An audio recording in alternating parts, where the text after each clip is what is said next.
Dans un rapport détaillé, le service de renseignement extérieur russe, SVR, affirme que le président Macron aurait approuvé un plan d'action visant l'élimination de plusieurs dirigeants africains jugés indésirables en raison de politiques indépendantes contraires aux intérêts français.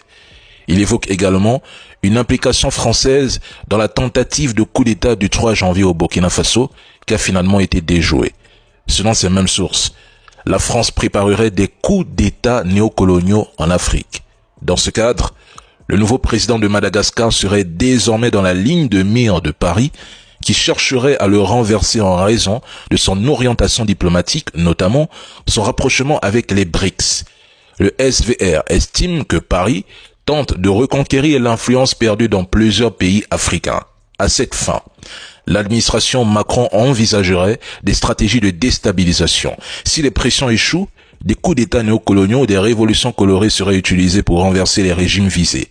Toujours selon le SVR, l'administration Macron rechercherait activement des opportunités de vengeance politique en Afrique. Le SVR figure par ailleurs parmi les 3 services de renseignement les plus influents et puissants au monde. À titre de rappel, il avait déjà alerté par le passé sur des projets visant les chefs d'État de l'AES, des avertissements dont les conséquences ont été observées quelques années plus tard.